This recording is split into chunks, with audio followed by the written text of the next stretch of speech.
کیا ہم نے کبھی اس دن کا تصور کیا ہے جب ہر انسان کو قیامت کے مراحل سے گزرنا ہوگا؟ وہ دن جب دل کانپ رہے ہوں گے اور آنکھیں سہمی ہوئی ہوں گی۔ وہ لمحہ جب پل صراط، جو تلوار سے زیادہ تیز اور بال سے زیادہ باریک ہوگا، ہمارے سامنے ہوگا۔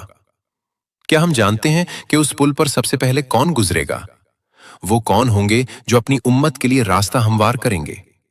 کیا ہمارے پیارے نبی صلی اللہ علیہ وسلم اپنی امت کے لیے شفاعت فرماتے ہوئے پل صراط سے گزریں گے؟ یہ وہ مرحلہ ہے جس سے ہر انسان کو گزرنا ہوگا، جہاں صرف ایمان، عمل اور اللہ کی رحمت ہی نجات کا ذریعہ بنے گی۔ ناظرین، جب سور پھونکا جائے گا، پھر وہ اپنی قبروں سے نکل کر اپنے رب کی طرف دوڑیں گے، کہیں گے، ہائے ہماری شامت، ہمیں ہماری قبروں سے کس نے اٹھایا؟ قیامت کے روز جب باپ اپنے بیٹے کو چھوڑ دے گا اور اپنی نجات کی فکر میں مصروف ہوگا، بیوی اپنے شوہر سے فاصلہ اختیار کرے گی اور اپنے آپ کو بچانے کی کوشش کرے گی، بھائی اپنی بہن کو جاننے سے انکار کر دے گا، کیونکہ اس دن ہر کوئی اپنی ذات کی فکر میں ہوگا، ہر سمت نفسی نفسی کا عالم ہوگا، انسان اپنے پسینے میں غرق ہوں گے، کوئی ٹخنوں تک پسینے میں ڈوبا ہوگا، کوئی گھٹنوں تک، کوئی کمر تک اور کوئی گلے تک پسینے میں ڈوبا ہوگا۔ یہ سب ان کے اعمال کے مطابق ہوگا۔ سورج سروں کے قریب ہوگا اور اس کی تپش سے لوگوں کا برا حال ہوگا، مگر اسی عظیم میدان میں ایک ہستی سب کے لیے پکار رہی ہوگی، ہمارے مالک، دونوں جہان کے سردار حضرت محمد صلی اللہ علیہ وسلم، جن کی زبان مبارک پر یہ الفاظ ہوں گے، اے میرے رب، میری امت کو بخش دے، میری امت کی مغفرت فرما دے۔ حضور صلی اللہ علیہ وسلم اللہ تعالیٰ سے سفارش فرمائیں گے اور پھر حساب و کتاب کا آغاز ہوگا۔ اس دن کوئی ظلم نہیں ہوگا اور ہر انسان کو اس کے اعمال کا پورا پورا بدلہ دیا جائے گا۔ سب سے پہلا سوال نماز کے متعلق ہوگا، جیسا کہ رسول اللہ صلی اللہ علیہ وسلم نے ارشاد فرمایا کہ قیامت کے دن سب سے پہلے نماز کا حساب لیا جائے گا۔ اگر نماز درست ہوئی تو باقی اعمال بھی درست ہوں گے، اور اگر نماز خراب ہوئی تو باقی اعمال بھی خراب ہوں گے۔ نماز دین کا ستون ہے اور یہی وہ عمل ہے جو سب سے پہلے دیکھا جائے گا۔ اس کے بعد مزید 5 سوالات پوچھے جائیں گے جن کا جواب ہر انسان کو دینا ہوگا۔ پہلا سوال یہ ہوگا کہ اپنی عمر کہاں گزاری؟ کیا اللہ کی اطاعت میں گزاری یا نافرمانی میں؟ دوسرا سوال یہ ہوگا کہ اپنی جوانی کہاں صرف کی؟ جوانی انسان کی زندگی کا سب سے قیمتی وقت ہے اور اس میں کیے گئے اعمال کا حساب لیا جائے گا۔ تیسرا اور چوتھا سوال یہ ہوگا کہ اپنا مال کہاں سے حاصل کیا اور کہاں خرچ کیا؟ کیا حلال ذرائع سے کمائی کی اور نیک کاموں میں خرچ کیا، یا حرام طریقوں سے کمایا اور گناہوں میں خرچ کیا؟ پانچواں سوال یہ ہوگا کہ اپنے علم پر کتنا عمل کیا، کیونکہ علم بغیر عمل کے بے فائدہ ہے اور اللہ تعالی ہم سے ہمارے علم کے بارے میں ضرور پوچھیں گے۔ اس کے بیک اعمال کا وزن ہوگا جو میزان پر کیا جائے گا۔ اللہ تعالیٰ نے قرآن پاک میں ارشاد فرمایا کہ ہم قیامت کے دن عدل کی ترازو رکھیں گے، جس کا پلڑا بھاری ہوگا وہ جنت کا حقدار ٹھہرے گا اور کامیاب ہوگا، اور جس کا پلڑا ہلکا ہوگا اس کا انجام جہنم ہوگا جو بدترین ٹھکانہ ہے۔ پھر پل صراط کا مرحلہ آئے گا جو انتہائی خوفناک اور دشوار مرحلہ ہے۔ سوال یہ ہے کہ پل صراط کیا ہے؟ یہ کہاں واقع ہے؟ کون اس پر بجلی کی مانند گزرے گا اور کون اس سے گر کر جہنم میں جائے گا؟ اور حضور صلی اللہ علیہ وسلم کن خوش نصیب لوگوں کی وہاں سفارش فرمائیں گے؟ آج کی ویڈیو میں ہم انہی سوالات کے جوابات حاصل کریں گے اور اس اہم موضوع کو تفصیل سے سمجھیں گے، تو اس ویڈیو کو آخر تک ضرور ملاحظہ فرمائیں، کیونکہ یہ معلومات ہر مسلمان کے لیے جاننا نہایت ضروری ہیں۔ ناظرین، پل صراط سے پہلے ایک اور مرحلہ آتا ہے جسے حوض کوثر کہتے ہیں۔ یہ حوض اللہ تعالیٰ نے اپنے حبیب حضرت محمد صلی اللہ علیہ وسلم کو عطا فرمایا ہے، اور یہ خاص طور پر آپ صلی اللہ علیہ وسلم کی امت کے لیے ہوگا۔ یہ حوض میدان محشر میں موجود ہوگا۔ جب حساب و کتاب مکمل ہو جائے گا اور لوگ تھکے ہارے ہوں گے تو شدید گرمی اور پیاس سے ان کا برا حال ہوگا۔ سورج کی تپش سے لوگ بے حال ہوں گے اور پانی کے لیے تڑپ رہے ہوں گے۔ اسی وقت انہیں حضرت محمد صلی اللہ علیہ وسلم کا حوض کوثر نظر آئے گا، جو انتہائی خوبصورت اور دلکش ہوگا۔ اس کے پاس حضور صلی اللہ علیہ وسلم خود کھڑے ہوں گے اور اپنے مبارک ہاتھوں سے اپنی امت کو پانی عطا فرمائیں گے۔ یہ کتنی بڑی سعادت ہے کہ ہمارے پیارے نبی صلی اللہ علیہ وسلم خود اپنی امت کو سیراب فرمائیں گے۔ ہمارے پیارے نبی صلی اللہ علیہ وسلم نے حوض کوثر کی صفات بیان کرتے ہوئے ارشاد فرمایا کہ بے شک حوض کا پانی دودھ سے زیادہ سفید ہے اور اس کی سفیدی آنکھوں کو خیرہ کر دینے والی ہے۔ یہ شہد سے زیادہ میٹھا ہے اور اس کی مٹھاس بے مثال ہے۔ یہ برف سے زیادہ ٹھنڈا ہے اور اس کی ٹھنڈک دل کو سکون دینے والی ہے۔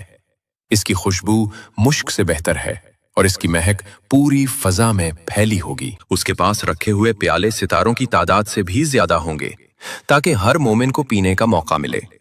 جو انسان اس سے ایک بار پی لے گا وہ کبھی پیاسا نہیں ہوگا اور ہمیشہ کے لیے سیراب ہو جائے گا۔ یہ اللہ تعالیٰ کی اپنے حبیب صلی اللہ علیہ وسلم اور ان کی امت پر خاص رحمت ہے۔ اس سے پی کر جانے والا ہمیشہ سیراب رہے گا اور جنت میں بھی اسے کبھی پیاس نہیں لگے گی۔ روایات میں آتا ہے کہ نیک اور متقی لوگ پل صراط عبور کرنے سے پہلے حوض سے جام پئیں گے تاکہ وہ تازہ دم ہو کر پل صراط کو عبور کر سکیں، اور کچھ لوگوں کو ان کے گناہوں کی وجہ سے پل صراط عبور کرنے کے بعد حوض سے پلایا جائے گا۔ یہ اس لیے ہوگا تاکہ وہ پہلے پل صراط عبور کر کے گناہوں سے پاک ہو جائیں اور پھر حوض کوثر سے پانی پئیں، کیونکہ حوض کوثر کا پانی پاکیزہ لوگوں کے لیے ہے اور اس سے پینے کے لیے گناہوں سے پاک ہونا ضروری ہے۔ حوض کوثر کے بعد پل صراط کا مرحلہ آتا ہے جو سب سے مشکل ترین مرحلہ ہے۔ پل صراط ایک ایسا پل ہے جس سے ہر انسان کو جنت میں داخل ہونے کے لیے گزرنا لازمی ہوگا۔ کوئی بھی اس پل سے گزرے بغیر جنت میں داخل نہیں ہو سکتا۔ یہ پل جہنم کے بالکل اوپر بنایا گیا ہوگا اور اس کے نیچے جہنم کی خوفناک آگ بھڑک رہی ہوگی۔ یہ پل بال سے زیادہ باریک اور تلوار کی دھار سے زیادہ تیز ہوگا۔ اس پر چلنا انتہائی مشکل ہوگا اور صرف اللہ تعالیٰ کی مدد سے ہی کوئی اسے پار کر سکے گا۔ حضرت ابو سعید خدری رضی اللہ عنہ سے روایت ہے کہ صحابہ کرام رضی اللہ عنہم نے رسول اللہ صلی اللہ علیہ وسلم سے عرض کیا، یا رسول اللہ صلی اللہ علیہ وسلم، پل صراط کیسا ہوگا؟ ہمیں اس کے بارے میں بتائیں تاکہ ہم اس کی تیاری کر سکیں۔ رسول اللہ صلی اللہ علیہ وسلم نے ارشاد فرمایا کہ وہ ایک پھسلنے کی جگہ ہوگی جہاں پاؤں جمانا مشکل ہوگا۔ وہاں کانٹے اور آنکھڑیاں ہوں گی جو گزرنے والوں کو پکڑنے کی کوشش کریں گی۔ جیسے نجد کے علاقے میں ایک کانٹا پایا جاتا ہے جسے سادان کہتے ہیں، جس کا سرا ٹیڑھا ہوتا ہے اور جو بھی اس کے قریب سے گزرے اسے پکڑ لیتا ہے۔ اسی طرح پل صراط پر بھی کانٹے ہوں گے جو گناہ گاروں کو پکڑ لیں گے۔ مومنین اس پل سے گزریں گے مگر سب کی رفتار یکساں نہیں ہوگی بلکہ ہر ایک کی رفتار مختلف ہوگی۔ یہ رفتار ان کے اعمال اور ایمان کے مطابق ہوگی۔ کچھ خوش نصیب لوگ پلک جھپکنے کی رفتار سے گزر جائیں گے اور انہیں پتہ بھی نہیں چلے گا کہ وہ کب پل پار کر گئے۔ کچھ بجلی کی طرح تیزی سے گزریں گے اور لمحوں میں جنت پہنچ جائیں گے۔ کچھ پرندوں کی طرح اڑتے ہوئے گزریں گے، کچھ تیز گھوڑوں کی طرح دوڑتے ہوئے گزریں گے اور کچھ اونٹوں کی طرح آہستہ آہستہ گزریں گے۔ ان کی رفتار میں فرق صرف اور صرف ان کے اعمال کی وجہ سے ہوگا۔ جن کے اعمال جتنے اچھے ہوں گے ان کی رفتار اتنی ہی تیز ہوگی۔ کچھ لوگ اللہ تعالیٰ کے فضل سے آسانی کے ساتھ جہنم سے بچ کر پار ہو جائیں گے اور انہیں کوئی تکلیف نہیں ہوگی۔ کچھ کو راستے میں زخم لگیں گے اور وہ مشکل سے گزریں گے لیکن آخرکار وہ پار ہو جائیں گے، اور کچھ بد نصیب لوگ زخمی ہو کر اپنا توازن کھو بیٹھیں گے اور جہنم میں گر جائیں گے۔ اللہ تعالیٰ ہم سب کو اس سے محفوظ رکھے۔ ایک مرتبہ حضرت سیدنا کعب الاحبار رحمۃ اللہ علیہ نے قرآن پاک کی ایک آیت کی تفصیلی وضاحت فرمائی، پھر ارشاد فرمایا، اے لوگو، کیا تم جانتے ہو کہ دوزخ پر لوگوں کا گزر کس طرح ہوگا؟ یہ منظر کیسا ہوگا؟ پھر خود ہی ارشاد فرمانے لگے کہ جہنم لوگوں پر ایسے ظاہر ہوگی گویا چربی کی ایک تہ جمی ہوئی ہو جو اوپر سے ٹھوس نظر آتی ہے مگر اندر سے بہت خطرناک ہے۔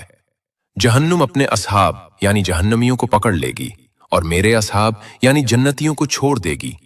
پھر جہنم میں جانے والے اس میں گرتے چلے جائیں گے اور جہنم انہیں اس طرح پہچان لے گی جیسے کوئی باپ اپنے بیٹے کو پہچانتا ہے۔ کوئی غلطی نہیں ہوگی اور ہر شخص کو اس کے مقام پر پہنچا دیا جائے گا۔ مومنین اور صادقین اس پل کو اس طرح آسانی سے پار کر لیں گے کہ ان کے کپڑوں پر کوئی نشان تک نہیں ہوگا اور وہ صحیح سلامت جنت میں پہنچ جائیں گے۔ ایک اہم بات یاد رکھیں کہ پل صراط ہر ایک کے لیے بال سے زیادہ باریک نہیں ہوگا، بلکہ جس کے لیے اللہ کریم چاہیں گے اس کے لیے یہ کشادہ اور وسیع وادی کی طرح ہوگا جس پر چلنا آسان ہوگا۔